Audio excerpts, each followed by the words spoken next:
وقت آئے گا رمضان شریف کا، سویرے درس پہ آؤ کہتے نیند بڑی آتی ہے، سویرے 2 سپارے پڑھ کے سویا کرو کہتے شام نیند بڑی آتی ہے، فجر کے بعد جو تو وقت ہوتا ہے اللہ اللہ کرنے کا شہری کا، کھاتے جا رہے ہیں سو، لوگ جماعت سے نماز نہیں پڑھتے سو جاتے، جماعت کا ثواب چھوڑ کے سو جائیں گے۔ بھائی رمضان مبارک میں فاقہ کشی کی ٹریننگ ہوتی ہے، فاقہ کشی کی تربیت لے، رمضان میں روکے اپنے آپ کو، تربیت ہوگی۔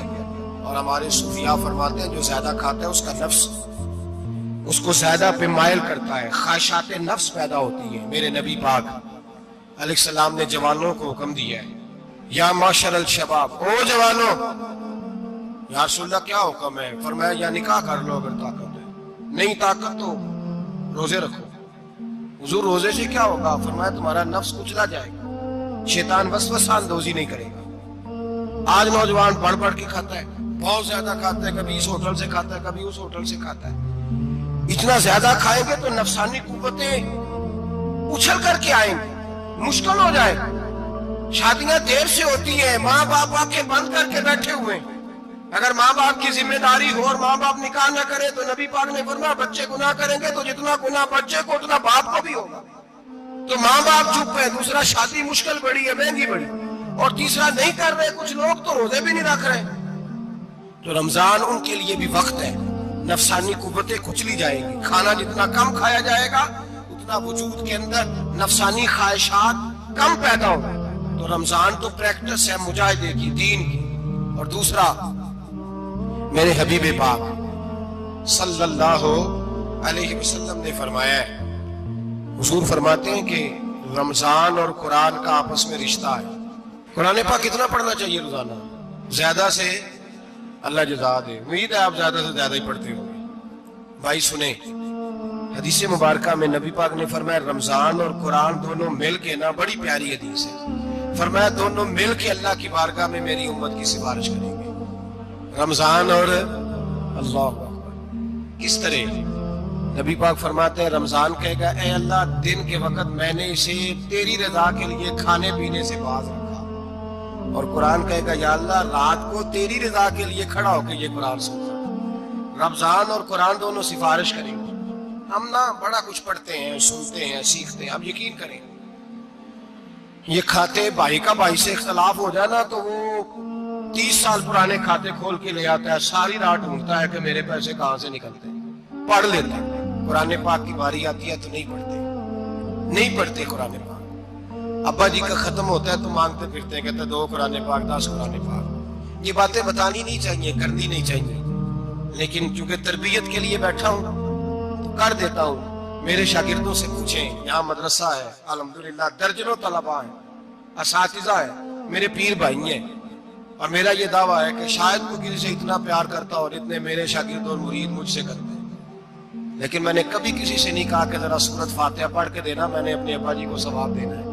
پوچھنے کسی سے نہیں کبھی کہا، کبھی نہیں میں نے کہا کہ ذرا مجھے تھوڑا سا قرآن پڑھ دیں۔ میں اس کو ناجائز نہیں کہتا، پڑھوانا چاہیے، لیکن میں اپنے والدین کے لیے کبھی سوال نہیں کرتا کہ مجھے ذرا پڑھ کے دو، میں نے بخشنا ہے، اس لیے کہ میں نے ذاتی طور پہ روٹین بنائی ہے۔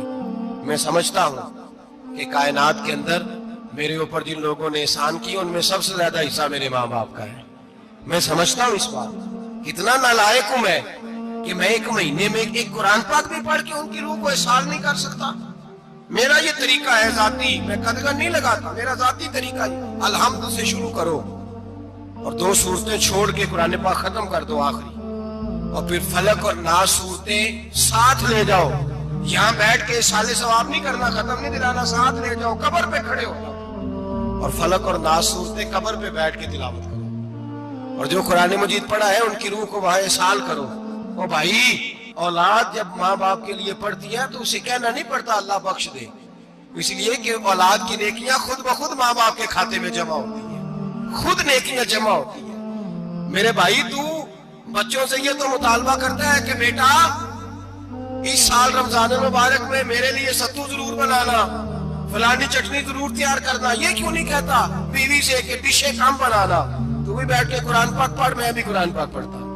ادھر آؤ بیٹا یہاں بیٹھ کے تلاوت کرو، میں بھی کرتا ہوں۔ بیٹی ادھر آؤ بیٹھ کے قرآن پاک پڑھو، کتنا وقت لگتا ہے؟